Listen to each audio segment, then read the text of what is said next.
Compañeros docentes, muy buenas tardes. Hoy quiero hablarles sobre los regímenes pensionales. Hay que recordar que en la actualidad Colombia están vigentes dos regímenes pensionales para los docentes oficiales. Aquí sería la pregunta, ¿sabe cuál es el suyo? Sabemos que hay dos decretos. El primer decreto es el 2277 de 1979 y el decreto 1278 del año 2002. Para identificar a cuál decreto pertenezco, se deben tener en cuenta dos situaciones. Primero, si usted como docente oficial ingresó antes del 27 de junio del 2003, pertenece al decreto 2277 de 1979 y que está teniendo en cuenta un soporte que es una ley 91 de 1989. Pero si usted ingresó como docente oficial después del 27 de junio del 2003, pertenece al decreto 1278 del año 2002.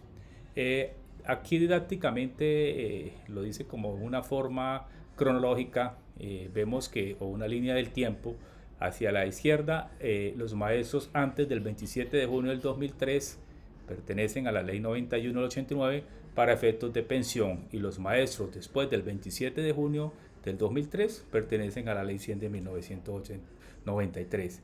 Hay que tener en cuenta que aquel docente que haya elaborado por la modalidad de OPS, o sea, orden de prestación de servicios, o en provisionalidad, se debe tener en cuenta ahí la fecha de ingreso, además del tiempo que ha elaborado para mirar a qué decreto pertenece y bajo qué ley se va a pensionar.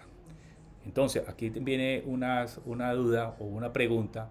Si usted es del decreto 1278 de 2002, pero ingresó al servicio antes del 27 de junio del 2003, como lo dije anteriormente, por orden de prestación de servicio o provisionalidad, entonces usted se va a pensionar con ley 91 de 1989.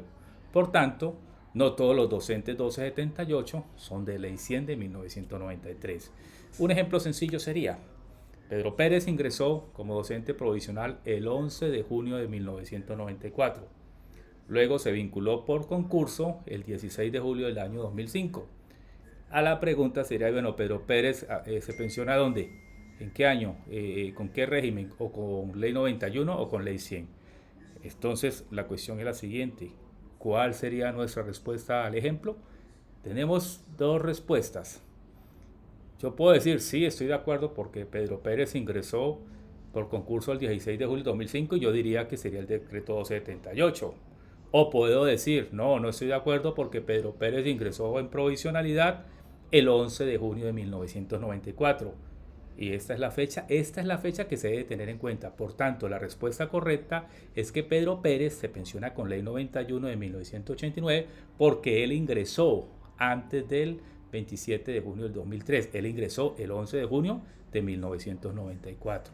Por eso digo que no todos los maestros 1278 se pensionan con ley 100.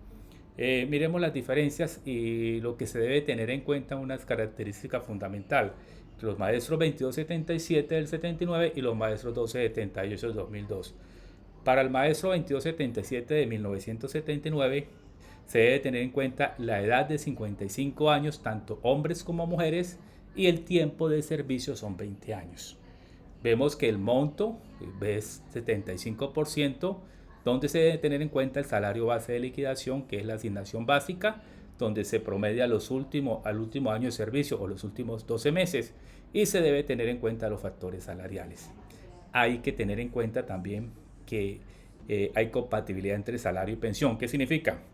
Que el maestro 2277 puede seguir trabajando hasta el retiro forzoso y a la vez puede estar recibiendo su pensión. Cuando termine, se retire del servicio, él puede pedir la liquidación del tiempo laborado después de la fecha de pensión.